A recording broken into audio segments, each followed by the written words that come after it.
আপনারা দেখছেন দেশের খবর দশের খবর ডিজিটাল চ্যানেল। গত 12ই জানুয়ারি 2026 স্বামী বিবেকানন্দের 164তম জন্মদিবস উপলক্ষে যাদবপুর শহীদনগরে একটি বিশেষ অনুষ্ঠানের আয়োজন করা হয়। উক্ত অনুষ্ঠানে 27 জন বিশিষ্ট কবি ও সঙ্গীতশিল্পী অংশগ্রহণ করেন। স্বামীজির প্রতিকৃতিতে মাল্যদান করা হয়। পরে গান ও কবিতা পাঠের মধ্য দিয়ে স্বামীজিকে শ্রদ্ধা জানানো হয়। সমগ্র অনুষ্ঠানটির ব্যবস্থাপনায় ছিলেন কবি সাহিত্যিক অশোকানন্দ মহাশয়। ব্যুরো রিপোর্ট, দেশের খবর দশের খবর ডিজিটাল চ্যানেল। সাথে থাকুন, পাশে থাকুন।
নমস্কার।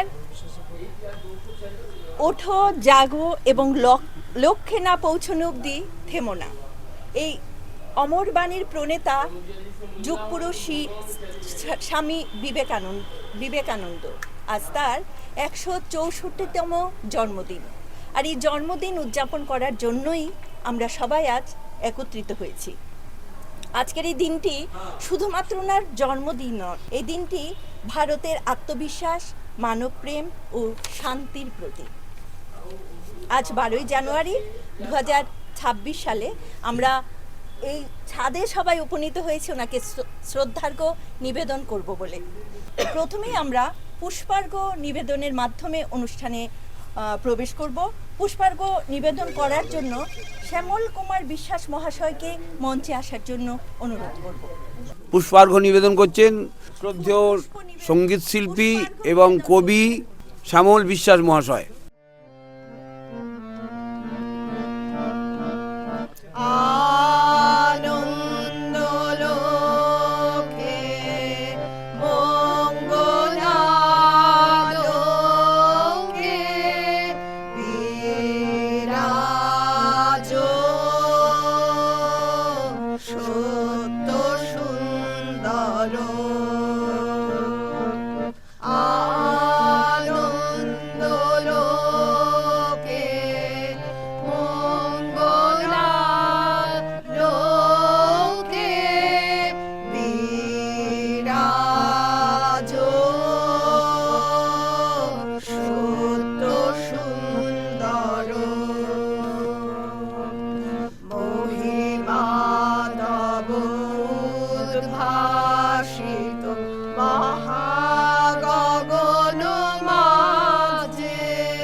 সুন্দর একটি সঙ্গীতের মাধ্যমে আমরা অনুষ্ঠানে প্রবেশ করলাম। স্বামী বিবেকানন্দ শুধু সন্ন্যাসী নন, তিনি এক জাগ্রত চেতনা। তিনি আমাদের শিখিয়েছেন আগে মানুষ হও, তারপর ধর্ম। বিবেকানন্দ মানে আত্মবিশ্বাস, শক্তি ও মানব প্রেম। সত্য মঙ্গল প্রেমময় তুমি নবজ্যোতি, তুমি অন্ধকারে। সত্য মঙ্গল প্রেমময় তুমি ধ্রুবজ্যোতি, তুমি অন্ধকারে। তুমি সদা যার হৃদে বিরাজ, তুমি সদা যার হৃদে বিরাজ। দুঃখ জ্বালা সেই পাশরে, সব দুঃখ জ্বালা সেই পাশরে। সত্য মঙ্গল প্রেমময় তুমি ধ্রুবজ্যোতি, তুমি অন্ধকারে। স্বামীজি সম্পর্কে বলতে গেলে কোনো কথাই শেষ হবে না। এখানে উপস্থিত যারা প্রত্যেকেই স্বামীজি সম্পর্কে যা কিছু বলবেন তা সকলেই আমরা জানি, এবং তাকে যে শ্রদ্ধা করি, তার জন্য যে আমরা এখানে এসে পৌঁছেছি, সেটা আমরা এখানে সমবেত সকলেই বুঝতে পারছি। তাই স্বামীজিকে নিয়ে যা বলবো তা মানে তার প্রতি শ্রদ্ধা নিবেদন বোধহয় কম হয়ে যাবে, তবু তাকে নিয়ে যতটুকু পারি বলছি। যুগপুরুষ স্বামী বিবেকানন্দের মধ্যেই বহু রূপের মিলন ক্ষেত্র। মাতৃভূমি ছিল তার আরাধ্যা দেবী। ভারতবর্ষের সব রকম আন্দোলনেই তার মনে প্রভাব ফেলেছিল। স্বামীজি বলেছেন, উপনিষদের বাণী হল নায়মাত্তা বলহীনও লভ্য, চাই শক্তি, তা না হলে সবই বৃথা, আর চাই আত্মবিশ্বাস। বিবেকানন্দের প্রখর ব্যক্তিত্ব ও সৌন্দর্য বিপ্লবী, মহান বিপ্লবী সুভাষচন্দ্রেরও মনে প্রভাব বিস্তার করেছিল। আমি এটুকু বলেই স্বামীজি সম্পর্কে ছোট্ট একটি কবিতা লিখেছি, সেটি নিবেদন করছি। আমার জীবনের সংকটক্ষণে তুমি এলে, জীবনে আমার তোমাকে জানবার জন্য উৎসুক তখন। হে মহান, কি কঠিন মুহূর্ত অনায়াসে অবলীলায় করেছ যাপন। যখন চারিদিকে লোভের হাতছানি, কি সংযম তোমার। দুহাতে সরিয়েছ স্রোতধারা মাঝে অজাত শৈবাল সম। মূর্খ দরিদ্র দেশবাসীর জন্য তোমার আকুলতা, আকণ্ঠ প্রেম তৃষ্ণা, বিশ্বের দরবারে দেশকে মহান করার যে প্রয়াস, তাকে শ্রদ্ধা বীর। ধ্যানমগ্ন অপূর্ব তপস্বী তুমি, আমার প্রেম, আমার শ্রদ্ধা। আমার হৃদয়ে তন্ত্রিতে তন্ত্রিতে ব্রহ্মধ্বনি উচ্চারিত হয়ে ওঠে। ওম ধ্বনি চতুর্দিকে ঘিরে রাখে আমায়, কি শক্তির আধার। তোমার সে বলয় ভেদ করে জানবার আকণ্ঠ তৃষ্ণা। আমার সমস্ত সত্তা জুড়ে তুমি বিরাজিত, বীর তুমি। হে সন্ন্যাসী, আজ এই শুভ দিনে তোমাকে প্রণাম, তোমাকে প্রণাম। স্বামীজিকে প্রণাম এবং শ্রদ্ধা জানিয়ে আমি একটা গান করছি। তুমি নির্মল করো মঙ্গল করে, মলিন মর্ম মুছায়। তুমি নির্মল করো মঙ্গল করে, মলিন মর্ম মুছায়। তব পুণ্য কিরণ দিয়ে যাক মোহ কালিমা ঘুচায়ে মলিন মর্ম মুছায়ে তুমি নির্মল করো মঙ্গল করে মলিন মর্ম মুছায়ে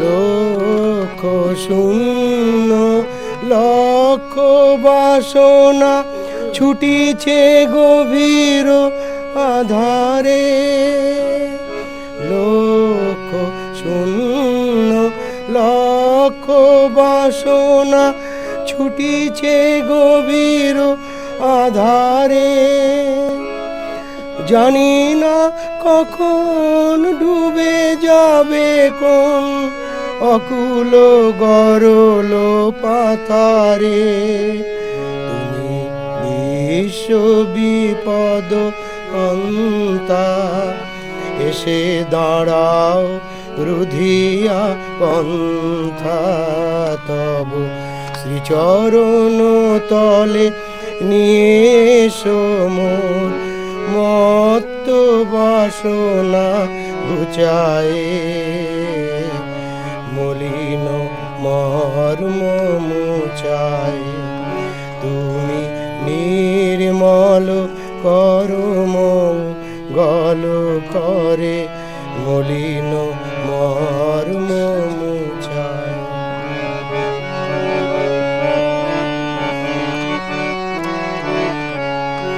আছো অনল অনিলে চির নভ নীলে ভূধর সলিলে গহনে আছো অনল অনিলে চির নভ নীলে ভূধর সলিলে গহনে আছো বিটপিলতায় জলদের গায় শশীতার কায় স্বপনে আমি নয়নে বসন বাঁধিয়া বসে আধারে মরিব কাঁদিয়া দেখি নাই কিছু বুঝি নাই কিছু দাও গো দেখায় বুঝায় মলিন মর্ম মুছায়ে তুমি নির্মল করো মঙ্গল করে মলিন মর্ম মুছায়ে। ভিক্ষুকেরে কবে বল সুখ কৃপাপাত্র হয়ে কি বা ফল দাও তার ফিরে নাহি চাও থাকে যদি হৃদয়ে সম্বল অনন্তের তুমি অধিকারী প্রেম সিন্ধু হৃদে বৃদ্ধমান দাও দাও যে বা চাই তার সিন্ধু বিন্দু হয়ে যান ব্রহ্ম হতে কীট পরমাণু সর্বভূতে সেই প্রেমময় মন প্রাণ শরীর আপন কর সখে এসব সবার নয় বহুরূপে সম্মুখে তোমার ছাড়ি কোথা খুঁজেছি ঈশ্বর জীবে প্রেম করে যেই জন সেই জন সেবিছে ঈশ্বর। এখন আমরা ডেকে নেব আমার শঙ্কর মণ্ডলকে আমরা মঞ্চে ডাকছি।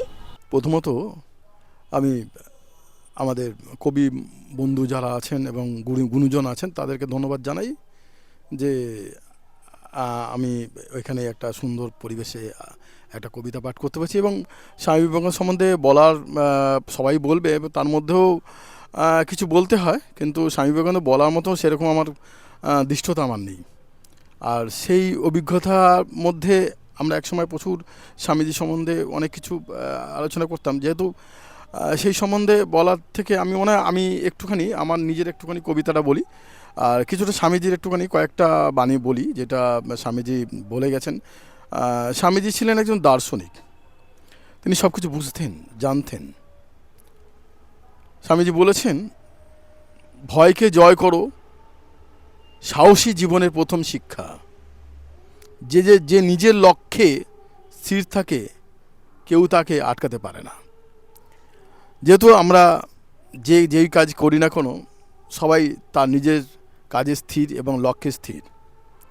আসুন আমরা স্বামীজির আদর্শ নিয়ে এগিয়ে চলি, স্বামীজিকে নিয়ে আমরা আরও সুন্দর সুন্দর কবিতা লিখি, যাতে আমরা এই সমাজকে কিছু দিতে পারি।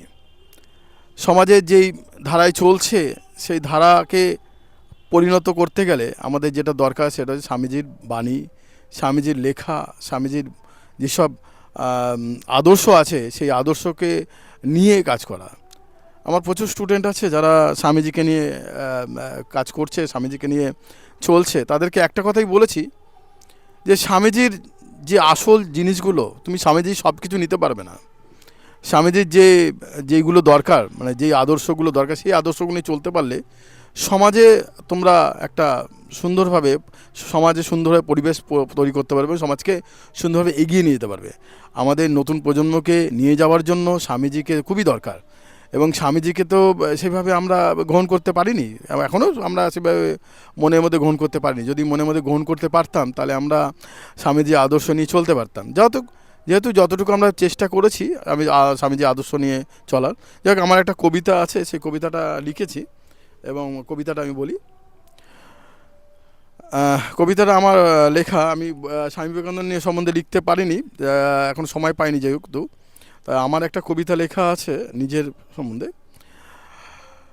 আমি হব সকালবেলার সূর্য ঘড়ি, সবার আগে উঠবো ডেকে আমি, সূর্যমামা ডেকে দেবার আগে উঠবো আমি ডেকে। এখনো কি সকাল হয়নি, মা বলল রেগে। বালিশ নিয়ে এপাশ ওপাশ করি গড়াগড়ি, দূর মন্দিরের ঘণ্টাধ্বনি, মসজিদের আজান শুনি, তার সাথে বাজে দেয়াল ঘড়ির ঘণ্টা। রাত বিরতে উঠলো ডেকে ওই রঘুবীর মোরগটা, জাগো উঠে পড়ো ভোর যে হয়ে গেল। রোজ সকালে ঘুম ভাঙলে তোমার মুখটা মনে পড়ে, এদিক ওদিক খুঁজতে থাকি পাই না কেন তোমার দেখা। অবশেষে দেখতে পাই ওই আলনা ওই শাড়ির ফাঁকে, তোমার আকার অনেক রকম, সবখানেতেই থাকো। এক এক করে তোমার দুটো হাত এদিক ওদিক নাড়ো। 12টা যখন এসে পড়ে দু হাত জড়ো করো। মাথার উপর সূর্যমামা আমায় দেখে হাসে, তখন আমি পাই না খুঁজে নিজের ছায়াটাকে। আমি চলতে চাই তোমার অনুসরণ করে, বুক করে দূর দূর হৃদয় স্পন্দন, মনে হয় তুমি আছো সদাই অন্তরে। এটা আমি একটা ঘড়িকে নিয়ে লিখেছি, যাতে ঘড়িটা আমাদের জীবনে সবসময় চলার পথে এগিয়ে নিয়ে যায়। কবিতা, গল্প, উপন্যাস সবাই তো হেঁটে গেছে এ পথে সবাই হাঁটে, আমরাও হাঁটি।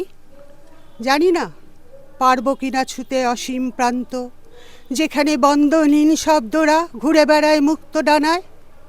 জানো, শব্দরা নাকি এ পথেই হারিয়ে গেছে। কথা ছিল ওরা থাকবে এ পথেই, কিন্তু নেই কেন জানি না। হয়তো কোনো উদাসী হাওয়া উড়িয়ে নিয়ে গেছে পলাশ শিমুলে রাঙাবে বলে। হতে পারে কোনো বাউল কুড়িয়ে নিয়ে গেছে জীবনের গান বাঁধতে। হয়তো বা কোনো হৃদয় লুকিয়ে রেখেছে ভালোবাসায় জড়িয়ে। কিন্তু আমি যে শব্দহারা হলাম, বুকে ভীষণ ব্যথা। যদি শব্দদের খুঁজে পেতাম, একটা উপন্যাস লিখতাম, নাড়িয়ে দিতাম রাজ সিংহাসন শব্দের মিছিলে, শুইয়ে দিতাম রাজদণ্ড শব্দের সরসজ্জায়। সব ব্যথা বেদনা অপমানের চিলেকোঠা জ্বালিয়ে দিতাম শব্দের রোশানালে, ফালা ফালা করে দিতাম অহংকারের শিরস্থান শব্দের চাবুকে। নমস্কার। বীর সন্ন্যাসী স্বামী বিবেকানন্দের ছিল 100, কেউ বলছে 63তম, কেউ বলছে 64তম। গতবার 63তম ছিল, এবার তার মানে 64তম হয় কত? উচিত, কিন্তু মানে জাস্ট কয়েকটা দিন আর কি, যার জন্য মানে এটা একটু বিতর্কিত। যাক ঠিক আছে, এসেছিলেন তিনি বীর সন্ন্যাসী রূপে, জন্মগ্রহণ করেছিলেন কলকাতার এক পল্লীর বিখ্যাত দত্ত পরিবারে। এগুলো অবশ্য আমরা সবাই জানি, তাও একটু এই জাস্ট লেখা আর কি। বীর সন্ন্যাসী চেয়েছিলেন কোনো বৈষম্য নয়, কোনো সাম্প্রদায়িকতা নয়, সকল সাধনার মূলে ছিল তার ভারত সাধনা এবং অনেক বাণী। এই বাণী হবে ভারতবাসীর জাগরণের মহামন্ত্র। তিনি চেয়েছিলেন সমাজের দারিদ্রতা দূর করতে। প্রচার করেছিলেন শিকাগো ধর্মসভায় তার অবসরণীয় ভাষণ, জয় করেছিলেন বিশ্ব মানবের হৃদয়। সন্ন্যাস ধর্মে দীক্ষা গ্রহণ শ্রী রামকৃষ্ণের কাছে। হিমালয়ে সাধনা, সারা ভারত ভ্রমণ করেন পরিব্রাজক রূপে। অজ্ঞ আত্মজ্ঞানহীন ভারতবাসীকে দীক্ষা দান করেছিলেন অনেক সংঘ স্থাপন। রামকৃষ্ণ মঠ ও মিশন শুধু মানুষের মঙ্গলের জন্যই, সকল সাধনার মধ্যে এই ছিল ভারত সাধনা। বলতেন ভারতবাসী আমার ভাই, ভারতবাসী আমার প্রাণ, ভারতের মাটি আমার স্বর্গ। স্বামীজি ভালোবাসতেন এই দেশকে। তিনি যখন ব্রহ্মময় সকল জীব, ব্রহ্মময় সকল মানুষের মধ্যে সৃষ্ট হয়েছে যে বৈষম্যমূলক যে শ্রেণীভেদ, তা মিথ্যা, একমাত্র সত্য মানুষের সাম্য। তিনি এনেছিলেন শ্রেণীহীন বর্ণহীন সমাজ প্রতিষ্ঠার বাণী।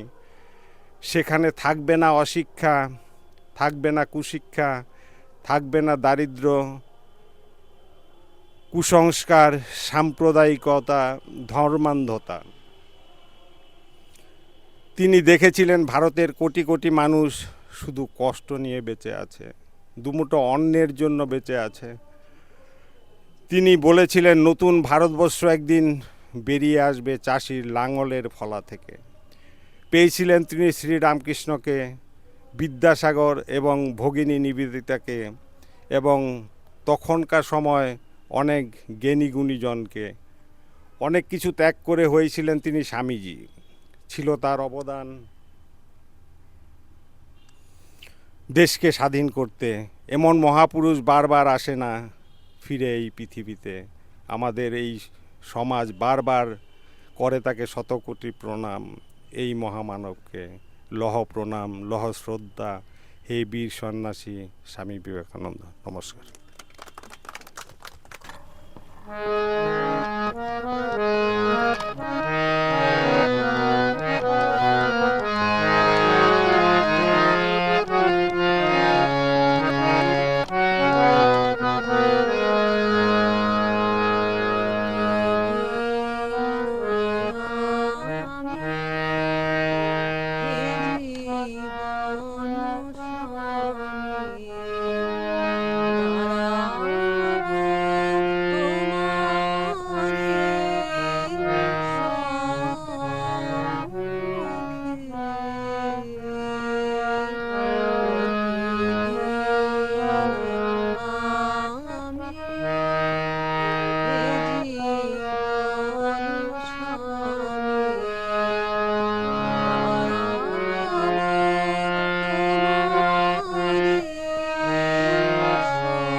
কামাখ্যা রঞ্জন দাস। বীর সন্ন্যাসী বিবেকানন্দ। বীর সন্ন্যাসী বিবেকানন্দ, কোথায় আছো বলো তুমি, আমরা তোমার পরম ভক্ত, তোমার দুই চরণে নমি। তুমি ছিলে, তুমি আছো সবার কোমল হৃদয় মাঝে, তুমি নাই যদি তবে বিফল যেসব শুভ কাজে। তুমি সবার অনুপ্রেরণা, তুমি সকল শুভের শুরু, তুমি সবার বিশ্বখ্যাতি, তুমি সকল দূতির গুরু। তুমি সবার পথ প্রদর্শক, তুমি মুক্তির জপ ধ্যান, তুমি সকল ভক্তি শ্রদ্ধা, তুমি সবার প্রকৃত জ্ঞান। তুমি আছো বিশ্বব্যাপী, তুমি সবার বিশুদ্ধ রক্ত, তুমি সবার মর্যাদায় আছো সবার প্রণতি ভক্ত। নমস্কার। মানে প্রত্যেক কটা কথা আমি পুরো অনুষ্ঠান জুড়ে যেটা বলবো উনি সবটা ওনার কবিতায় বলে দিলেন। ভীষণ ভালো বললেন।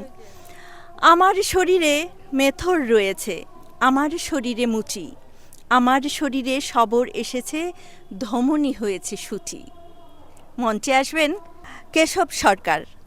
স্বামীজি যে একটা মানে পরবর্তীকালে জন্ম পরেই তো আর স্বামীজি হননি, অনেক কর্মকাণ্ড করে অনেক কিছু করে উনি স্বামীজি ওনার উপাধি পেয়েছেন। হ্যাঁ, তা ছোটোবেলায় কিছু কিছু সিমটম ওনার ছিল, অনেকেই জানেন, আরেকবার তো রিপিট করছি কারণ আমার কাছে বলার সেরকম কিছু নাই। সে হচ্ছে খুব অল্প বয়স, ছোটো বয়সে উনি ভীষণ দুরন্ত ছিলেন, ফলে কেউ থামাতে পারতো না, বাবা মা। তখন ওই মানার মা ওনাকে একটু 1 ফোঁটা জল দিয়ে বলতো শিব শিব শিব শিব, আর ওটা বলার পরে আশ্চর্য ওই দুরন্ত বালক একদম স্থির হয়ে যেতেন। এটা একটা সিমটম। তারপরে ওনাদের বাড়িতে তখন আমাদের এখন উঠে গেছে, সেই সময়কালে ওই একটু মোটামুটি জমিদার জোরদার গোছের একটু অবস্থাপন্ন মানুষের বাড়িতে ওই অনেকেই আসতেন একটু যারা দেখাশোনা করতে, তাদের ওই জন্য সবাই তখন একই হুকোয় বামুন কায়স্থ বৈশ্য শূদ্র খাবে এটা চালু ছিল না, মহা অনর্থ হয়ে যাবে, আলাদা আলাদা হুকো ছিল। তো উনি ওই অল্প বয়সী ঢুকে একদিন ওই বৈঠকখানা ঘরে কেউ ছিল না, উনি ওই সবকটা হুকো একটু একটু টান মেরেছেন। দেখতে শেষের দিকে এক ভদ্রলোক দেখতে পেয়েছে বাড়ির, এই তুই কী করছিস, এরকম এতগুলো তোর তো জাত চলে গেল, তুই সব হুকোতে বামনের হুকো, কায়স্থের হুকো, বৈশ্যের হুকো, শূদ্রের হুকো সব টান দিলি, বলে কোথায়, কিছুই তো হলো না, কোথায় কিছু, আমার তো জাতফাত কিছু যায়নি। এই যে কিছু বক্তব্য অল্প বয়সী, যার থেকেই তার একটা যে আগামী দিনের যে একটা বিরাট একটা কিছু হবেন মহামানব, সেটা কিছুটা বোঝা গেছিলো। এবং এবার শেষের দিকে আসি, সে হচ্ছে রামকৃষ্ণদেব তো তাকে পাঠালেন অনেক কষ্ট করে, তখন আমেরিকায় একটা বিশ্ব ধর্ম মহাসম্মেলন হচ্ছিল, সেখানে টাকা নেই পয়সা নেই, খুবই অনটন, সেই অবস্থা অনেক কষ্ট করে ওখানে পৌঁছলেন। তা পৌঁছে যাওয়া সেই জায়গায় ওনাকে করতে দেবে না, বলতেই দেবে না, সেরকম কার্ডপত্র নাই, সেরকম পরিচিতি নেই। তো অনেক করে উনি বললেন যে হ্যাঁ ঠিক আছে, আপনি 5 মিনিট, যারা অর্গানাইজার বললো 5 মিনিট তোমাকে বলতে দিচ্ছে। আচ্ছা, তো উনি শুরু করলেন সেই বিখ্যাত ডায়লগ, হ্যাঁ, my dear American brothers and sisters. ওই একটা বাক্যে আরে পুরো হলটা ফেটে পড়লো হাততালিতে। হ্যাঁ, সে আর থামে না, হাততালি 5-10 মিনিট বোধহয় হয়েছিল। তারপরে উনি ভারতবর্ষের যে ধর্ম, তার যে দর্শন, এইসব সম্পর্কে ব্যাপক আলোচনা করেন। তার সব বলা এখানে আমার পক্ষেও সম্ভব না, এবং কারোর পক্ষেই বোধহয় অল্প সময় সম্ভব না। তো সেই ওরা মন্ত্রমুগ্ধের পর ঘন্টা তারা শুনেছেন। এবং ভারতবর্ষ যে বিশাল একটা দর্শন আছে, তার যে একটা সেরকম ধর্ম আছে অন্য ধরনের, যেটা গর্ব করার মতো, সেটা বুঝতে পেরেছিল। সৃষ্টির আদিতে ছিল যা চিরন্তন, চেতনার অবগুণ্ঠনে ছিল সঞ্চিত, ক্রমে সেই বিপুল ভাণ্ডার রূপ নিল এক মহারূহের। তারপরে সে পরিবর্তিত হতে লাগলো এক থেকে বহু মাত্রায়। ক্রমে প্রকৃতির বিজ্ঞান মহাজাগতিক উৎসে গেল মিশে, রচিত হলো নতুন সূত্র, যুক্তিবাদী মন পেল নতুন পরিচয়। একে একে সূত্রেরা বলল মোট আধার অপরিবর্তিত, শুধু রূপের পরিবর্তন। এই আধারের ক্ষুদ্র অংশ পুনরুৎপাদনের কৌশলে সঞ্চারিত হলো প্রকৃতি জীবনে। তা থেকে সৃষ্টি হলো অবিনশ্বর সবচেয়ে সুন্দর সৃজন, মানবিক গুণের অধিকারিণী, স্নেহ মায়া মমতায় ভরপুর ঈশ্বরের এক অপরূপ সৃষ্টি। তাই শক্তির আরেক নাম নারী। নমস্কার। নমস্কার। শ্রদ্ধেয় আরতিদির বাড়িতে এসে আমার একটা কথা খুব মনে হচ্ছে, মানে আমার প্রাসঙ্গিক মনে হচ্ছে খুব, যে কতটা মানুষের হৃদয়ের বড় জায়গা হলে আজকে স্বামী বিবেকানন্দর হৃদয়ে তো জায়গার বিশাল জায়গা, বিশ্ব ব্রহ্মাণ্ড সেখানে সমাহিত হয়, কিন্তু আরতিদির বাড়িতেও কিন্তু তার থেকে কোনো ব্যতিক্রমই নেই। এটা আমার ভীষণ ভালো লেগেছে। সেই কথাটা মনে করে আমি ছোট্ট একটা বিবেকানন্দ সম্বন্ধে একটা ছোট্ট গল্পই, ওনার তিরোধানের 2-1 দিন আগের ঘটনা আর কি। উনি রান্না করতে এতই পছন্দ করতেন বা ভালো রান্না করতেন, আমাদের তো সেই সৌভাগ্য হয়নি দেখার, খাবার। আমরা শুনে শুনে, দেখে দেখে, গল্প শুনে শুনে সেই সময় চলে যাই এবং মনে হয় যেন সেখানে বসে আছি, আমরাও হয়তো খেতে পেয়েছি। তেমন ভালো রান্না করতেন উনি। এবং তিরোধানের 2-1 দিন আগে উনি ইলিশ মাছ রান্না করেছিলেন। ইলিশ মাছ রান্না করে নিবেদিতাকে নিজের হাতে পরিবেশন করে খাইয়েছেন। কতটা বিনয়ী হলে একজন ওরকম পুরুষ, সুদর্শন পুরুষ, যার পাশে, যার কথা আমরা এখন ভাবলে শিহরণ হয়, ওরম একটা সুদর্শন পুরুষ যদি কোনো একজন নারীকে রান্না করে নিজের হাতে পরিবেশন করে খাওয়ানো, নিজের হাতে জল ঢেলে দেওয়া, হাত ধোয়ানো এবং হাতটা মুছিয়ে দেওয়া, কতটা মনে হৃদয়ে বড় বিশাল হলে তিনি পারেন, সে একমাত্র বিবেকানন্দ করে দেখিয়ে দিয়েছেন। আর নারী সবসময় শ্রেষ্ঠ। নারীকে নতুন করে আপনি বললেন আমি নারী শ্রেষ্ঠ, তা তো নয়, তিনি সবসময় করে গেছেন। তিনি কেন, সবাই করে গেছেন। আজকে রামকৃষ্ণদেবও নারীকে শ্রেষ্ঠ করে গেছেন, আসনে বসিয়ে মায়ের রূপে পুজো করে গেছেন। আজকে বিবেকানন্দ তাই করেছেন। নাহলে নিবেদিতাকে ওইভাবে রান্না করে খাইয়ে ওরকম করে হাত মুছে মারা যাওয়ার 2 দিন আগের এই ঘটনা। এটা যে আমার এটা খুব মনে হলো আজকে আরতিদির বাড়িতে এসে। তো বেশি কথা বলবো না, আমার নিজের স্বরচিত ছোট্ট একটি কবিতা। কবিতার নাম দেবতা। দেবদূত মানব সন্তান, বহুবার তা হয়েছে প্রমাণ। সত্য সুন্দর মানবতার প্রতীক, দীপ্তময় তারা করেছে 10 দিক। জ্ঞানে শিখায় সব পোড়ায় অজ্ঞান, ঘুচে যায় সব জাতি ভেদাভেদ জ্ঞান।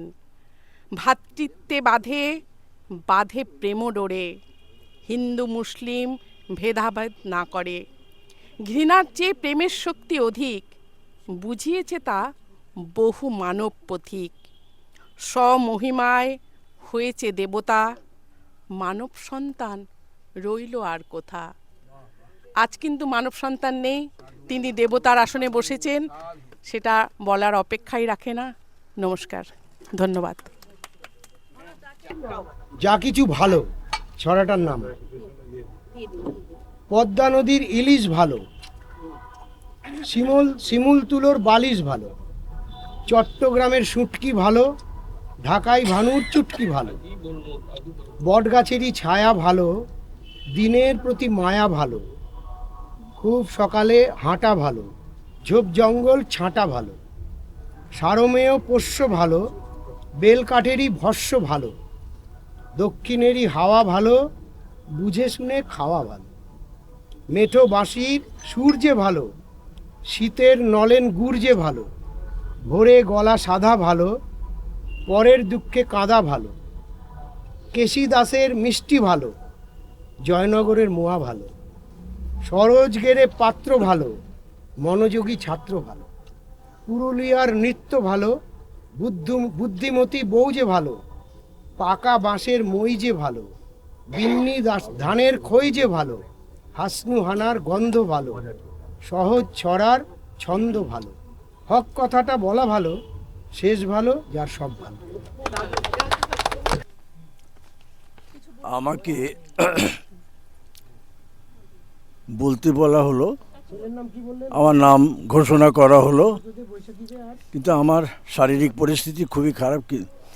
এমন একটা মনোজ্ঞ অনুষ্ঠানে এই যে এতগুলো আমার ভাই বোন সমস্ত দাদারা সব এসেছেন, এত সুন্দর একটা অনুষ্ঠানে আমার কিছু বলতে তো ইচ্ছা করছে, কিন্তু কি করব বলতে পারছি না। তবুও একটুখানি বলি আমি, যেটা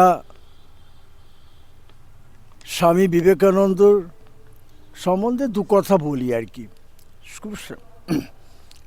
আমি দু একটা ঘটনার মধ্যে দিয়ে এটা বলতে চেষ্টা করছি। সেটা হলো, স্বামীজিরা অনেকগুলো ভাই বোন ছিল, বোধহয় 9 জন। তার মধ্যে মহেন্দ্রনাথ, যোগেন্দ্রনাথ, নরেন্দ্রনাথ আর সরলা দেবী, এইটুকু আমার মনে আছে, আর বাকিগুলো আমার মনে নেই ঠিক। তো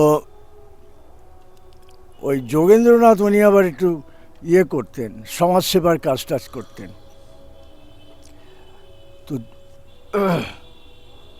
এই নরেন্দ্রনাথ অল্প বয়সে একটু নাস্তিক টাইপের ছিল, বা নাস্তিক বলা চলে না, মানে সব কিছু মানে একটা দিয়ে মানে ব্যাখ্যা দিয়ে জানতে চাইতো, এরকম ধরনের একটা মানুষ ছিলেন। তো উনি ওনার প্রতিবেশী এক ভদ্রলোক, তার বাড়িতে মাঝে মাঝে যেতেন। তার নাম সুরেন্দ্রনাথ মিত্র।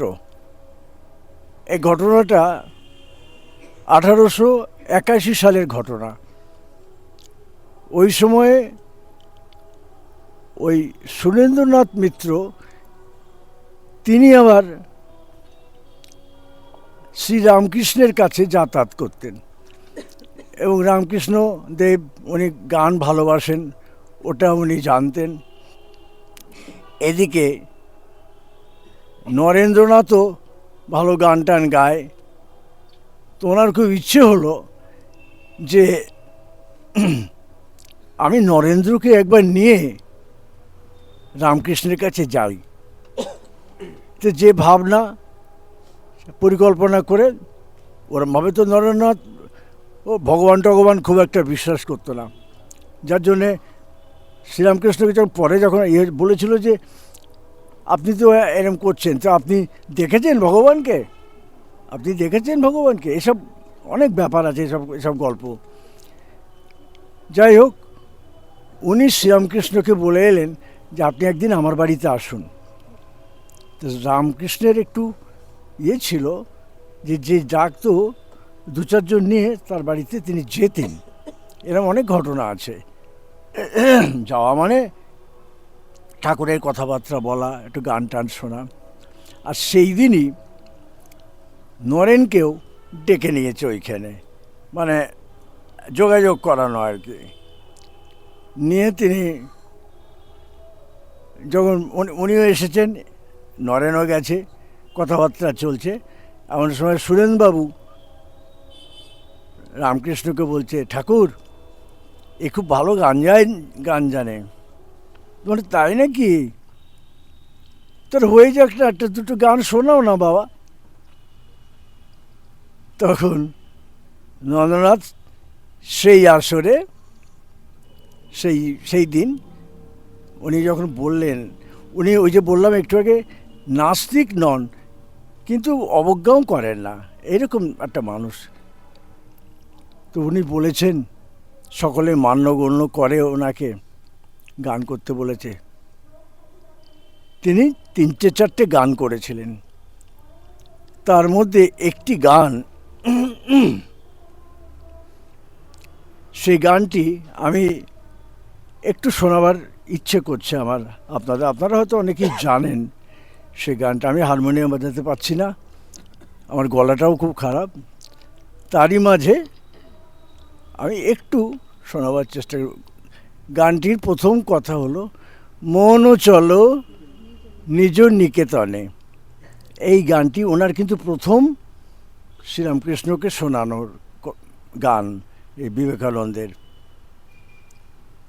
গানটি একটু করি আমি। মন চলো নিজ নিকেতনে, মন চলো নিজ নিকেতনে, সংসার বিদেশে বিদেশীর বেশে ভ্রম কেন কারণে, মন চলো নিজ নিকেতনে। বিষয় পঞ্চক আর ভূতগণ, বিষয় পঞ্চক আর ভূতগণ, সব তোর পর কেউ নয় আপন, পর প্রেমে কেন হইয়ে মগন, পর প্রেমে কেন হইয়ে মগন, বলিছ বলিছ আছে মন চলো নিজ নিকেতনে। স্বামী বিবেকানন্দের 164তম জন্মদিন আমরা ক্ষুদ্রভাবে পালন করার চেষ্টা করছি আপনাদের সকলের সহযোগিতা নিয়ে। তাই আমি সকলকে আমার শ্রদ্ধা, ভালোবাসা এবং প্রণাম জানিয়ে আমি কয়েকটি কথা বলছি। এই জন্মদিনটি নিছক একটি জন্মদিন নয়, এটি আত্মার স্পন্দন। ভারতবর্ষের ইতিহাসে প্রথম বজ্রনিনাদ বাঙালির হৃদয়ের গভীর থেকে জন্ম নেওয়া এক মনুষ্যত্বের বিবেকের মহাকাব্যিক আহ্বান, যা একদিন সমস্ত বিশ্বকে মুক্তির পথে যেতে উদ্দীপ্ত করবে। তার আহ্বান যেন মাতৃভূমির তথা অবহেলিত, অজ্ঞ, নিপীড়িত, দরিদ্র মানবদের মুক্তির লক্ষ্যে এক অগ্নি শপথ। তার উদাত্ত আহ্বান স্বদেশ প্রেমের নবজাগরণ, নূতন চেতনা, নূতন অধঃপতিত জাতি থেকে দেবমানবে উন্নীত হওয়ার বীজ। তার প্রতিটি চিন্তা চেতনা ছিল মায়ের সম্মানের অঙ্গীকার।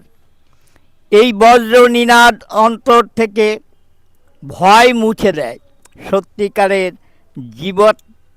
জীবত্ব থেকে শিবত্বে পৌঁছে দিতে অমর জ্যোতিকে জাগিয়ে তোলে। আজ ভারতবর্ষ দুঃখের, দুর্নীতির, তোষণের ও সার্বিক অবক্ষয়ের কালো মেঘ ঢাকা। এই তমসা কখনো শেষ কথা বলে না। এই মাটিতে জন্ম নিয়েছে সাহস, আত্মসম্মান, বীরত্ব, সত্যের জন্য প্রাণ বলিদান, বিদ্রোহ ও জাগরণের অনন্ত ধারাবাহিকতা। আজ সময়ের ডাক এসেছে আবার এক আধ্যাত্মিক নবজাগরণের।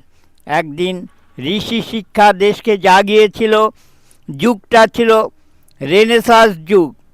সেইভাবে আজ অত্যন্ত প্রয়োজন মনীষীদের বাণী আত্মস্থ করা ও নূতন শপথ গ্রহণের। দেশকে পঙ্কিল রাজনীতির বন্দিশালা থেকে উদ্ধার করার শপথ, দেশের হারানো গৌরব ফিরে পাবার শপথ, বাংলার সুস্থ সংস্কৃতি, শিক্ষা, প্রগতি, সহনশীলতা ও সম্মান পুনরুদ্ধার করার শপথ। নমস্কার। বন্ধুবর অশোকানন্দের অনুরোধে এবং পত্রিকায় খুব বড় করে একটা দেখেছিলাম শঙ্করী পাঠিয়েছিল আমাকে, যেখানে কবি সম্মেলন হবে। বিবেকানন্দর জন্মদিনে বিবেকানন্দকে বাদ দিয়ে কোনো অনুষ্ঠান হবে না, এটা আমার মনে হয়েছিল। কিন্তু এখানে বহু গুণীজনের সমাবেশ দেখলাম, বহু মতামত শুনলাম। আজকের দিনে বিবেকানন্দকে বাদ দিয়ে অন্য কোনো আলোচনা না হওয়াই ভালো। তো আমি যে কথাগুলো বলবো এটা একটু উল্টো স্রোতের কথা। আমরা সবাই বিবেকানন্দকে নিয়ে যতটা আমাদের গর্ব অনুভব করি, কিন্তু আমাদের লজ্জা পাওয়া উচিত। গর্ব করার মতন কোনো কাজই আমরা বিবেকানন্দের জন্য করিনি। বিবেকানন্দ যখন জীবিত ছিলেন তিনি সবচেয়ে বেশি সমালোচিত এবং নিন্দিত ছিলেন। বিবেকানন্দকে তার প্রাপ্য তার জীবিত অবস্থাতেই আমরা দিইনি, চরম অপমান করেছি। সমাজ তাকে চরমভাবে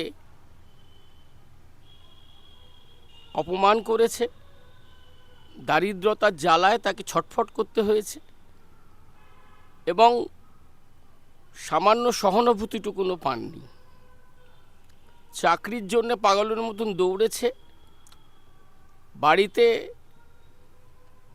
বাবা মায়ের কাছে, বাবা তো মারা গেছিলেন, বাবার মৃত্যুর পরে বাবা খুব বড় উকিল ছিলেন, সুতরাং পয়সার অভাব ছিল না। প্রচুর দান ধ্যান করতেন তার পরিবারের লোকজন, কিন্তু ঝপ করে একেবারে দারিদ্রতার চরম গভীরে এমন অবস্থায় পৌঁছেছিলেন যে বিবেকানন্দ দুবেলা খেতে অবধি পেতেন না। মাকে মিথ্যে কথা বলে যেতেন যে বন্ধুর বাড়িতে নেমন্তন্ন আছে, পেট ভরে খেয়ে আসবো, তোমরা খেয়ে নাও। এই যে জীবন সংগ্রাম, এই জীবন সংগ্রামের মধ্য দিয়েও তিনি সত্যের প্রতি অবিচল ছিলেন। এটা তার ব্যক্তিগত একান্তভাবে নিজেকে খুঁজে পাওয়ার চেষ্টা। এবং পরবর্তীকালে যখন উপনিষদের বাণী তিনি ঘরে ঘরে প্রচার করবার কথা বলতে চেয়েছিলেন, তার কিন্তু একটাই বাণী, তুমি নিজেকে জানো, নো ইয়োরসেলফ। আমরা সবাই অন্যের দ্বারা প্রভাবিত হয়ে পরিচালিত হই। অন্যে আমাকে নিয়ে কি ভাবছে, আমি অন্যকে নিয়ে কি ভাবছি, এবং এর দ্বারা প্রভাবিত হয়ে আমি আমার যে জগৎ তৈরি করি, এটাই মায়ার জগৎ। এটাই উপনিষদের মূল কথা। বিবেকানন্দ যে কথাটা আমাদেরকে বলেছিলেন, তুমি জানো তুমি কে, আর এটা যদি তুমি জানতে পারো, তোমার অহংকার বুদ্ধি এই সমস্ত পার করে তোমার যে ব্যক্তিত্বের বেড়াজাল তুমি বানিয়ে রেখেছো, আসলে তোমার সত্তার প্রতি তোমার উদাসীনতায় তোমাকে এই জায়গায় নিয়ে গিয়েছে। বিবেকানন্দের সাথে অন্যায় হয়েছে অনেক রকম। চাকরি খুঁজছেন, রামকৃষ্ণ পরমহংসদেব বারবার বললেন যা মায়ের কাছে গিয়ে চাকরি চা। ওই যে নিজেকে জানার খোঁজা, নিজেকে জানতে গিয়ে উনি নিজের জন্য চাকরি চাইতে পারলেন না। বললেন বিবেক দাও, শক্তি দাও, বুদ্ধি দাও, যাই দাও, কিন্তু নিজের প্রয়োজনে কিছু চাইতে পারলেন না। যে চাকরি একটা মোটামুটি হলো, এবং রামকৃষ্ণ পরমহংসদেবের জীবনীকার শ্রী ম, তিনিও মাস্টারমশাই ছিলেন। সে একই স্কুলে দুজনেই চাকরি করতেন। দুজনেই রামকৃষ্ণর ভাবধারায় এতটাই ভাবিত ছিলেন যে তারা স্কুলে গিয়ে লেখাপড়া শেখাতেন না বাচ্চাদের। তখনকার দিনে বিদ্যাসাগর ছিলেন শিক্ষা অধিকর্তা, বড় কড়া মানুষ, দুজনেরই চাকরি থেকে বিতাড়িত করেন। আজকের দিনে ভাবতে পারেন যে ওই দুটো বিখ্যাত মানুষ, যেখানে শিক্ষক বিদ্যাসাগর তাদের দুজনকেই চাকরি থেকে বরখাস্ত করেছিলেন শুধুমাত্র তার যা কাজ শিক্ষকতা করা তা তারা করেননি বলে। বিদ্যাসাগর অত্যন্ত কঠোর মনের মানসিকতা মানুষ ছিলেন। আমরা যে গল্প স্বল্প শুনি যে মায়ের মাতৃপ্রেম, সেটাও কিন্তু সত্যি না। বিদ্যাসাগরের জিদ ভয়ঙ্কর ছিল। আপনারা যদি অনেকে জানেন কিনা জানি না, হয়তো অনেকে জানেনও, যে এই বিদ্যাসাগরই তার মার মুখ দেখা বন্ধ করে দিয়েছিল, এবং সেটাও বিদ্যাসাগরের সততার একটা উজ্জ্বল দৃষ্টান্ত ছিল। তিনি বিবেকানন্দ বা শ্রী মকে চাকরি থেকে বরখাস্ত করেছিলেন তা নয়। তৎকালীন সমাজে বিদ্যাসাগরের নিজের বোনের জামাই স্কুলে কিছু অর্থনৈতিক ইয়ে করেছিল, মানে এদিক ওদিক টাকা পয়সা করাপশন করেছিল। আজকে তো যেটা প্রতিদিনের ঘরের বিষয় হয়ে গেছে, প্রত্যেক মানুষের জীবনেই প্রায় করাপশন এসেছে বিভিন্নভাবে। তা সে নিজের বোনের জামাইকে তিনি বরখাস্ত করতে চেয়েছিলেন এবং তাকে তার প্রাপ্য শাস্তি দেবার চেষ্টা করেছিলেন। মা শুধু এইটুকুন বলেছিলেন যে ও তো বাড়ির জামাই, একটু অন্যভাবে মাপ করে দিলে হতো না। বিদ্যাসাগর বলেছিলেন যে মা, তুমি এরকম একটা অন্যায়কে সমর্থন করো, এটা ছিল মায়ের অপরাধ। তারপর বিদ্যাসাগর আর মায়ের মুখ দেখেননি, এমনকি মৃত্যু সংবাদ পাবার সময়ও তিনি যাননি মায়ের কাছে। তো এহেন বিদ্যাসাগরের কোনো দয়া কিন্তু বিবেকানন্দ পাননি। মজার ব্যাপারটা অন্য জায়গায়। প্যারাডক্সটা হচ্ছে, বিবেকানন্দ নিজে মনে করতেন বিদ্যাসাগর একজন শ্রেষ্ঠতম মানুষ, তার নিজের শ্রেষ্ঠতম মানুষদের তালিকায়। অত বড় শাস্তি পাওয়ার পরেও কত বিশাল মনের মানুষ ছিলেন তিনি, যে শ্রেষ্ঠত্বের আসনে তাকে রেখেছিলেন। তিনি বেদান্ত বিরোধী মানুষ ছিলেন। আজকের দিনের পার্টি পলিটিক্স আমরা করি না, আমাদের দলের বিরুদ্ধে কেউ কথা বললেই আমরা হাহা করে উঠি, প্রমাণ করবার চেষ্টা করি শত মিথ্যা দিয়ে, মিথ্যাকে সত্য বলে প্রমাণ করার। সেখানে অকপটে অত বড় শাস্তির মুখে পড়েও বিবেকানন্দ কিন্তু শ্রেষ্ঠ মানুষ হিসেবে প্রথম তালিকার প্রথম নামটা বিদ্যাসাগরকে রেখেছিলেন। এই বিদ্যাসাগর যখন আমেরিকায় গিয়েছিলেন, সেখানেও তিনি খুব একটা ভালো সম্বোধনা পাননি, কিন্তু অসংখ্য কাজ করেছিলেন। আজকে যে আমরা আইসরো দেখি, ইন্ডিয়ান স্পেস রিসার্চ যে ইনস্টিটিউশন যেটা আছে, এটা জন্মদাতা বিবেকানন্দ। উনি এটার টাটা, জামশেদজি টাটাকে বলেছিলেন, এবং পরবর্তীকালে যখন এইটা তৈরি হয় ব্যাঙ্গালোরে, তখন বিবেকানন্দকে ডাকা হয়েছিল যে আপনি এটার উদ্বোধন করুন। তা উনি যেতে পারেননি, কাজে ব্যস্ত ছিলেন। উনি ভগিনী নিবেদিতাকে পাঠিয়েছিলেন। জগদীশচন্দ্র বসুর মতন বৈজ্ঞানিক যখন গাছেরও প্রাণ আছে প্রমাণ করবার পর রয়্যাল এশিয়াটিক সম্মান পাবার যোগ্যতা অর্জন করেছিলেন, তখনও ইংরেজরা একজন নেটিভ ভারতীয় সম্মান পাক বা তার বিজ্ঞানের গবেষণা চালিয়ে নিয়ে যাক, তা তিনি সহ্য করতে পারেননি, মানে ব্রিটিশ রাজ সহ্য করতে পারেনি। বিদেশে জগদীশচন্দ্র বসুর সমস্ত রকমের রিসার্চের অনুদান তারা বন্ধ করে দিয়েছিল, এবং জগদীশচন্দ্র বসু তো আত্মহত্যা করতেন। সেই সময় বিবেকানন্দ গেছিল তার পাশে। এই যে মিশ্রণ, আধ্যাত্মিক একটা মানুষ বিজ্ঞানকে বাঁচাবার জন্য দৌড়ে গেছিলেন।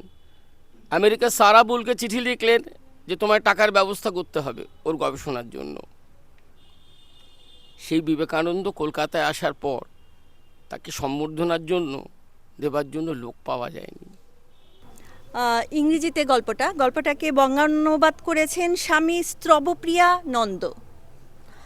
গল্পটার নাম আজকের সুবিচার। একটি অল্প বয়সের ছেলে তার বন্ধুর পরামর্শে একজন জ্যোতিষীর কাছে গেলেন তিনি নিজের ভাগ্য পরীক্ষা করতে। জ্যোতিষী একটি কাগজের ওপরে কলম দিয়ে দুটি গোলাকার বৃত্ত এঁকে দিলেন।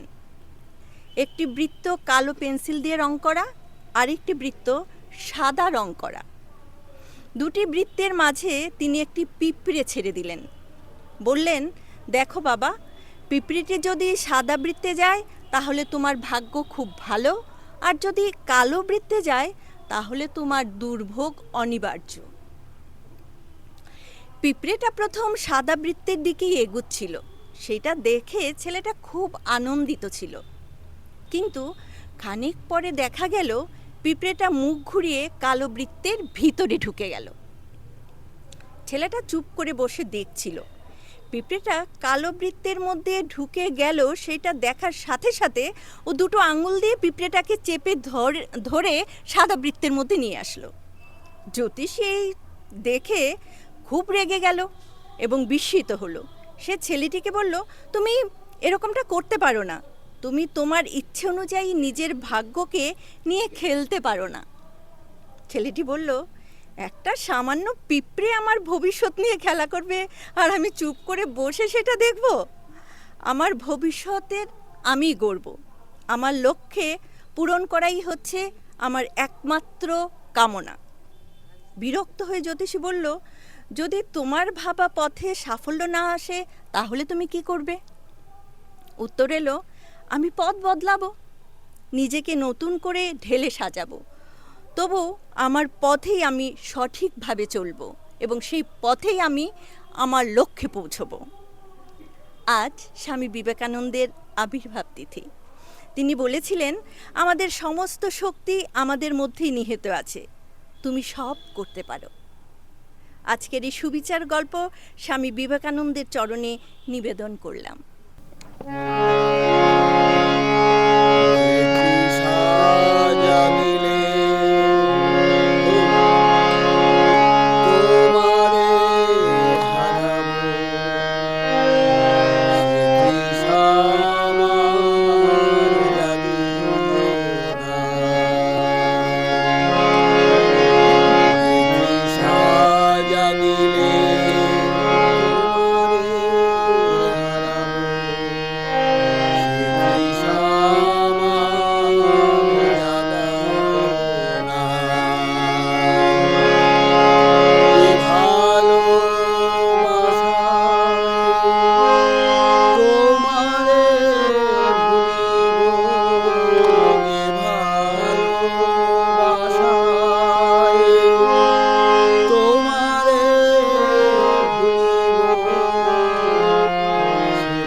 কথার মাঝে তব কথা নাই, সে কথা আমায় শোনায়ো না।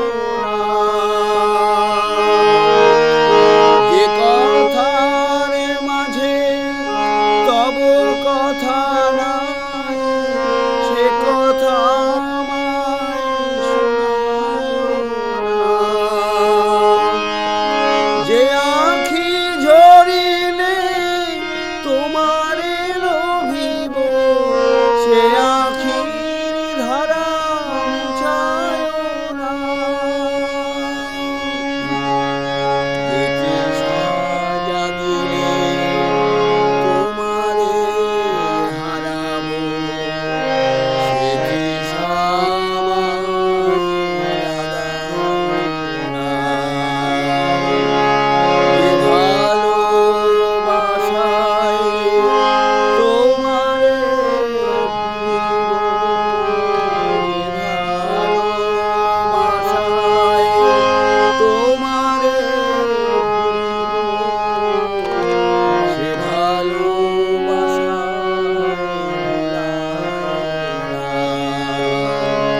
যে তৃষা জাগিলে তোমারে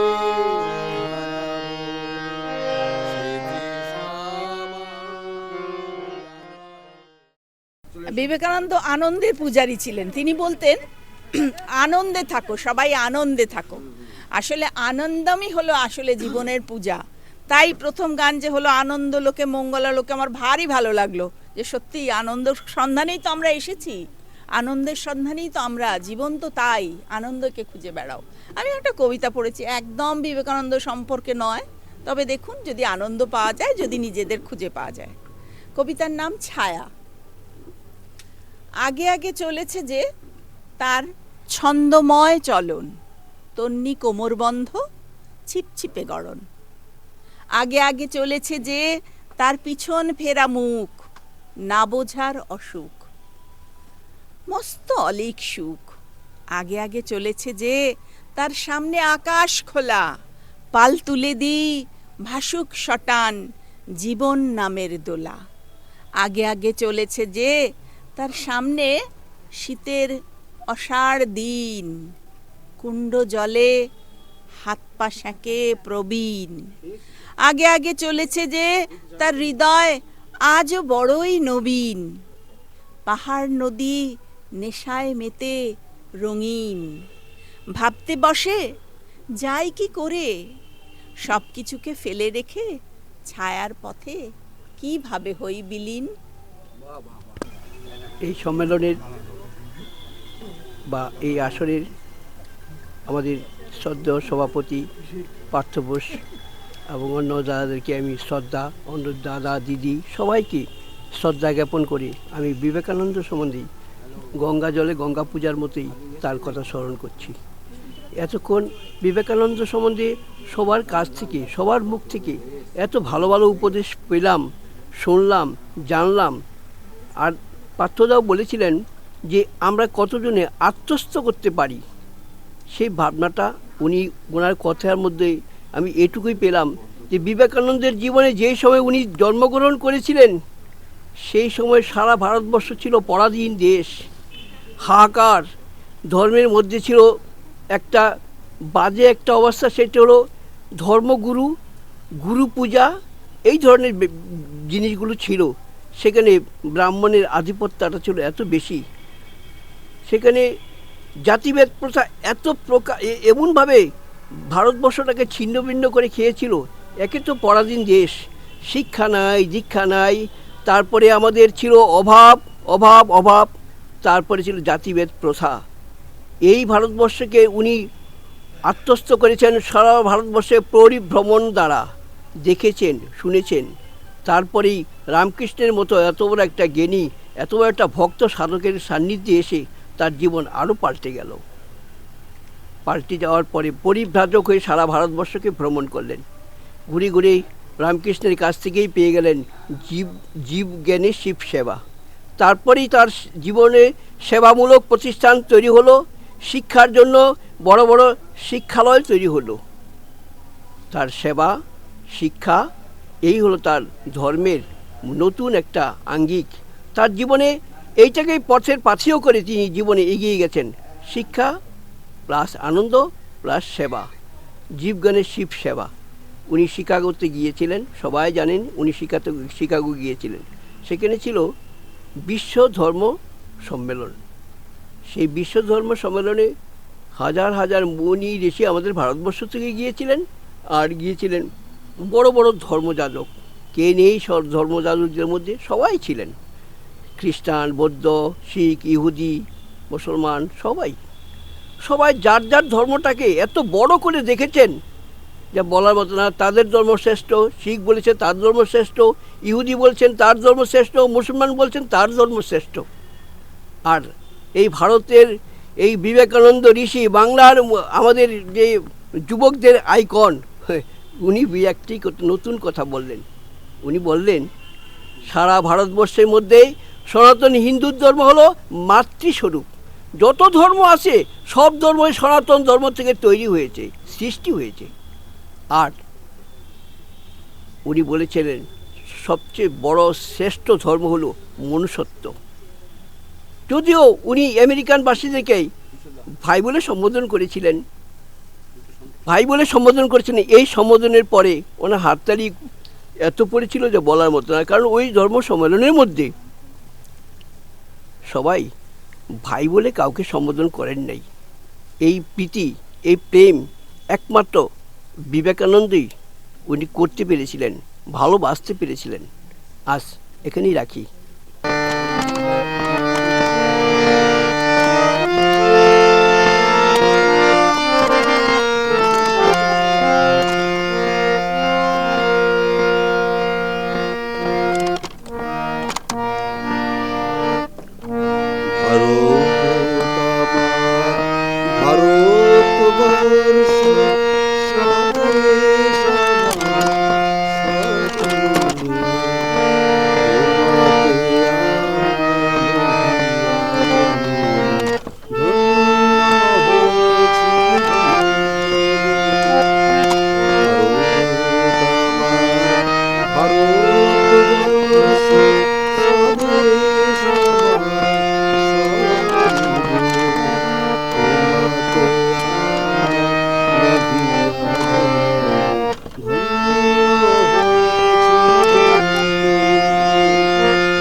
ধন্য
আমি স্বামী বিবেকানন্দকে প্রণাম জানিয়ে আমি একটি রবীন্দ্রসঙ্গীত গাইছি।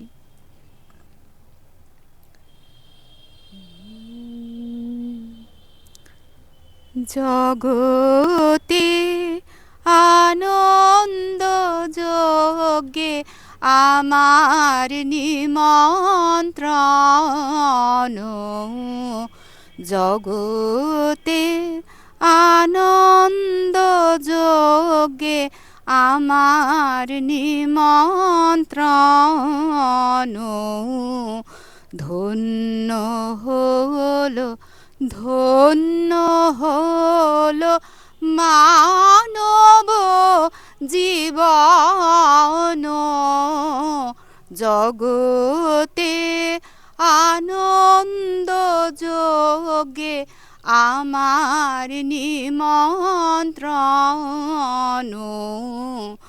নয়ন আমার রূপের পুরে সাধ মিটায় বেড়ায় ঘুরে, নয়ন আমার রূপের পুরে সাধ মিটায় বেড়ায় ঘুরে, শ্রবণ আমার গভীর সুরে হয়েছে মগন, জগতে আনন্দ যজ্ঞে আমার নিমন্ত্রণ।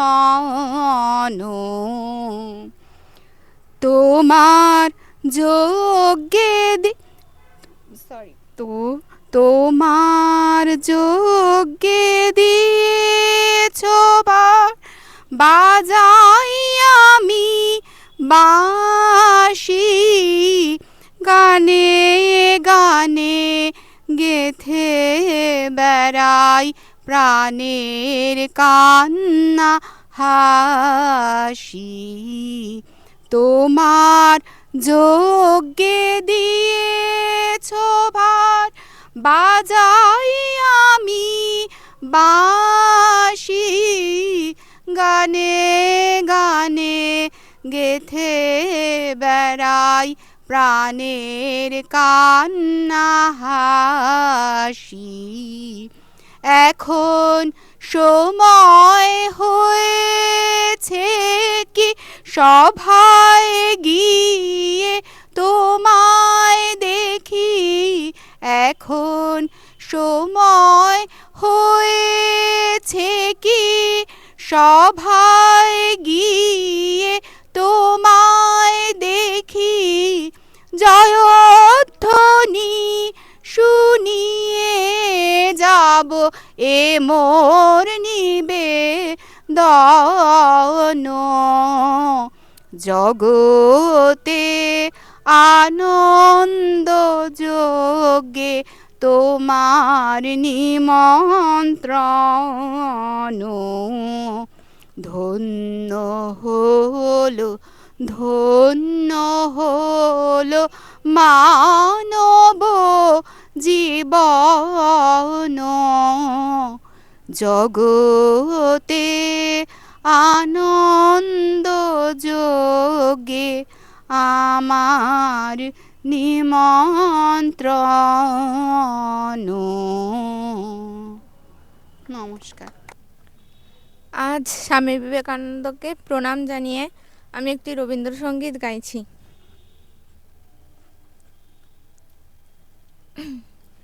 প্রাণ ভরিয়ে তৃষা হরিয়ে মোরে আরো আরো আরো দাও প্রাণ, প্রাণ ভরিয়ে তৃষা হরিয়ে মোরে আরো আরো আরো দাও প্রাণ, তব ভুবনে তব ভবনে মোরে আরো আরো আরো দাও স্থান, মোরে আরো আরো আরো দাও প্রাণ, প্রাণ ভরিয়ে তৃষা হরিয়ে মোরে আরো আরো আরো দাও প্রাণ।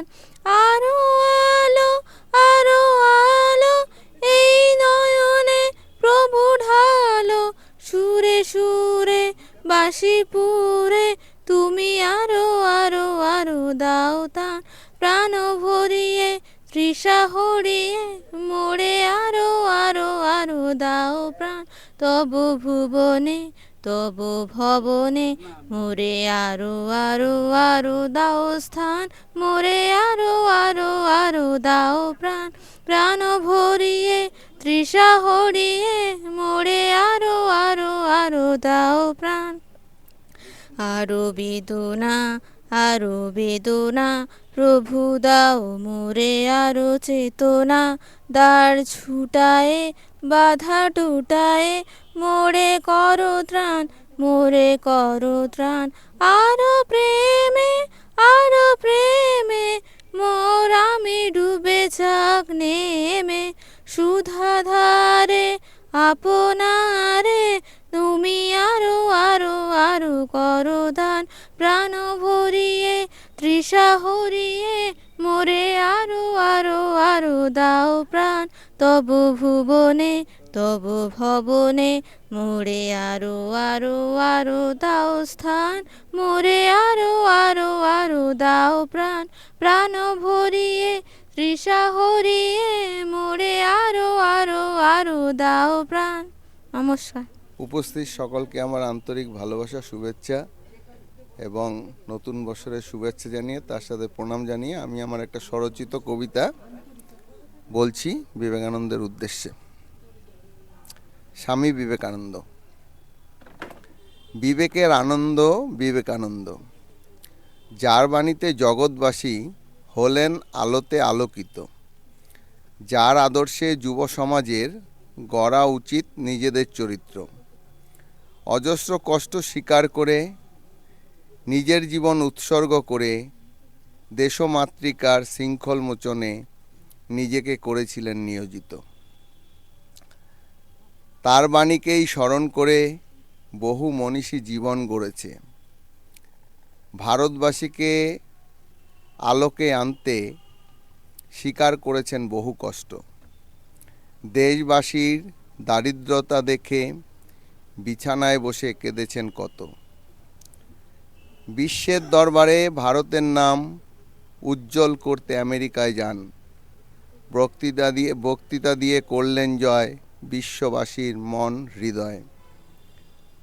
বিবেকানন্দ ঈশ্বর প্রেরিত, ভারত মায়ের গর্ভে ধারিত। নমস্কার।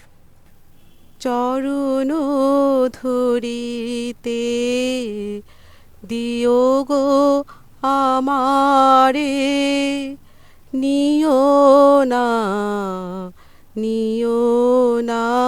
সরায়ে, জীবনে মরণে সুখ দুঃখ দিয়ে বক্ষে ধরিব জড়ায়ে। চরণ ধরিতে দিও গো আমারে, নিও না সরায়ে। স্খলিত শিথিল কামনার ভার, বহিয়া ফিরি কত আর। স্খলিত শিথিল কামনার ভার, বহিয়া ফিরি কত আর।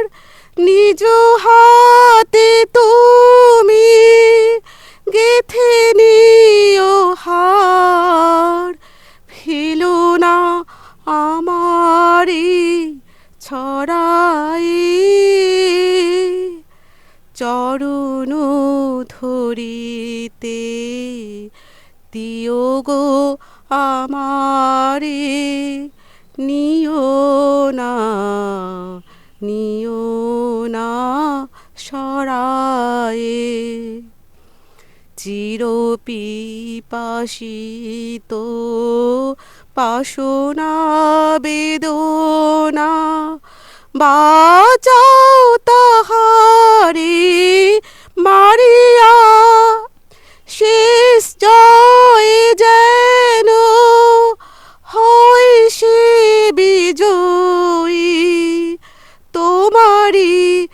কাছেতে হারিয়া বিকায়ে বিকায়ে গিনু আপনারে পারি না ফিরিতে দুয়ারে দুয়ারে বিকায়ে বিকায়ে গিনু আপনারে পারি না ফিরিতে দুয়ারে দুয়ারে তোমারি করিয়া নিয়োগ আমারে বরুণের মালা পরায়ে চরণ ধরিতে দিও গো আমারে নিও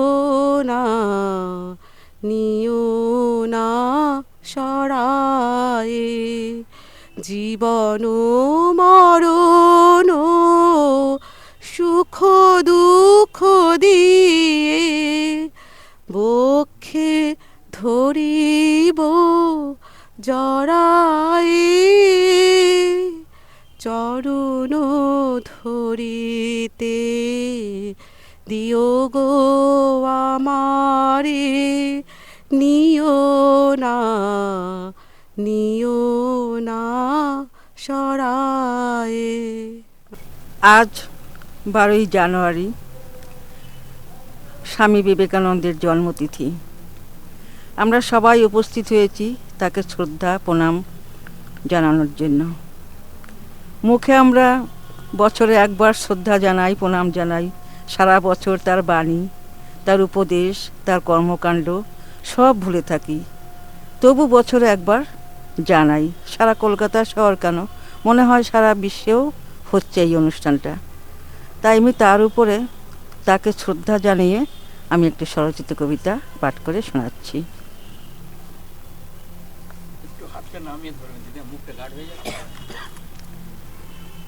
আমার কবিতার নাম সপ্ত ঋষির এক ঋষি, স্বামী বিবেকানন্দ। না না আর নিচে নয়, পাখিদের মতো আকাশ দেখো, ওরা জানে কোন তারার কোথায় বাসস্থান। এসেছিলেন শান্তির দূত হিমালয় সোপান পেরিয়ে, আকাশ বাতাস মুখরিত শান্তির বাণী আহুতি। জীবে প্রেম অফুরান্ত ভালোবাসা বিলিয়েছেন তিনি, দিয়ে গেছেন মন্ত্র ভালোবাসায় দর্শন ঈশ্বর। সবাই জানে যবনিকা কি, নদীর স্রোতের মতো বয়ে যাচ্ছে চতুরালি সময়। বিকি কিনি দাম কষাকষি অমূল্য পবিত্র ভালোবাসার, খুনের রক্তে খেলা হয় অবাধ হোলি ভারী পাল্লায়। এখন শুকনো নদী চর, সেই সব মহাপুরুষ শ্রেষ্ঠার বাণী তবু ১৫০ বছর পেরিয়েও মালায় মালায় জানাই শ্রদ্ধাঞ্জলি। এখনও যায়নি লোপাট সময় বিবেকের মুখোমুখি নত জানু। তবেই দেখো ওই ছবি, দেখো তার ছবি, তাকে স্মরণ করো শ্রদ্ধাঞ্জলি দিয়ে। শ্রদ্ধা জানাও ভক্তি অর্ঘে নমি ১০০ কোটিবার। তার নিচে নয়, আর নিচে নেব না, আর নিচে নয়। সপ্ত ঋষির মানব ঋষি এখানেই ধ্যানে মগ্ন, স্বামী বিবেকানন্দ যার নাম। নমস্কার।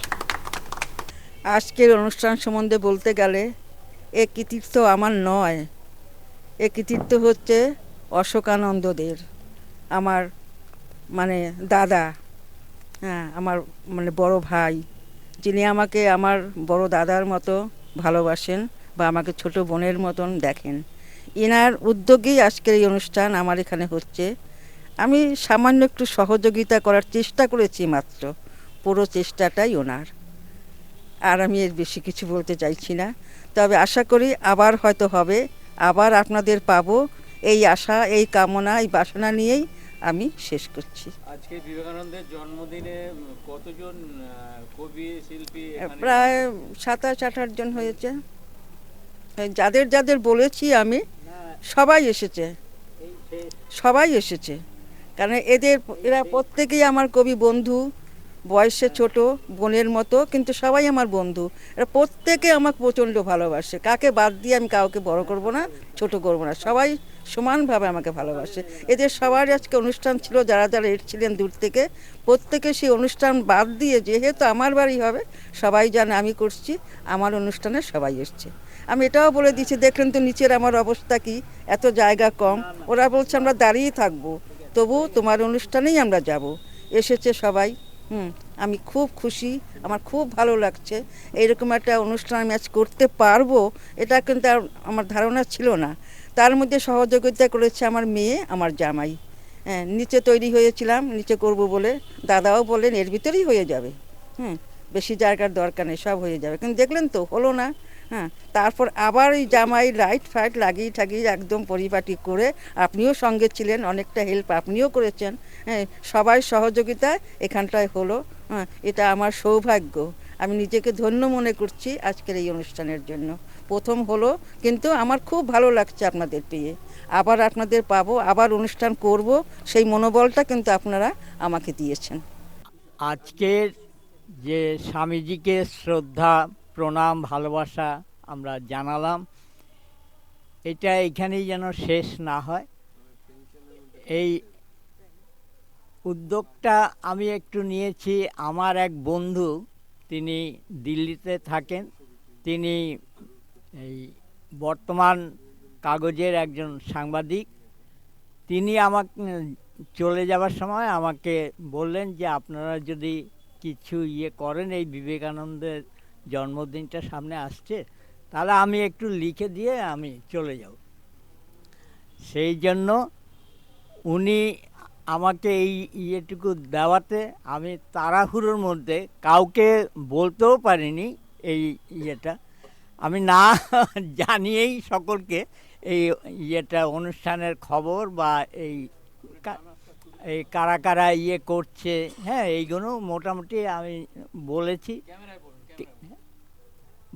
সেই জন্য উনি সেইগুলো করে লিখে দিয়ে রিপোর্টিংটা উনি চলে গেছেন, বেরিয়ে চলে গেছেন। পরবর্তীকালে আমি আস্তে আস্তে সকলকে জানাই, দিদিকে জানাই যে দিদি আর তো জায়গা নেই কোথাও, এত লোকজন, যাই হোক যতজনকে পারা যায় আর কি। তা সেই জন্য দিদি বললো যে আমি এইটুকু ঘরের মধ্যে কী করে তুমি না জানিয়ে এরকম করে ফেলেছ। তা যাই হোক, হয়ে গেছে যখন, ঠিক আছে, হবে। আজকে কেমন ভাবে বিবেকানন্দের শ্রদ্ধাঞ্জলি দেওয়া হলো? আজকে খুব সুন্দর, খুব সুন্দরভাবেই সবাই এখানে এসছেন। আমাদের আরতি দি এবং আমাদের যারা যারা জানাশোনা, তাদের আহ্বানে সবাই আসাতে সুন্দরভাবে শ্রদ্ধা জানানো হয়েছে স্বামীজিকে। এবং আশা করছি এইখানেই থেমে থাকলে হবে না, স্বামীজির আদর্শ একদম আমাদের সারা জীবনে যেন ওতপ্রোতভাবে মিশে থাকে, আমরা যেন তাকে স্মরণ করে, মনন করে, কর্মে নিজেদেরকে আত্মনিয়োগ করতে পারি, এই আদর্শ নিয়ে যাতে চলতে পারি আগামী দিন, সেই আশা রেখে আজকের এই বক্তব্য, আমার সংক্ষিপ্ত বক্তব্য শেষ করলাম। আবার 1 বছর পরে যখন 12ই জানুয়ারি আসবে, তখন কি আবার আমরা স্মরণ করব, না তার মধ্যে আমরা স্বামীজিকে আবার স্মরণে রাখব? আমার সবসময় ইচ্ছা যে মাঝে মাঝেই যেন আমরা তাকে স্মরণ করতে পারি, তার আদর্শ নিয়ে বেঁচে থাকতে পারি, এবং সকলের কাছে সেইটাই আমার কামনা। আপনারা দেখছেন দেশের খবর, দশের খবর ডিজিটাল চ্যানেল।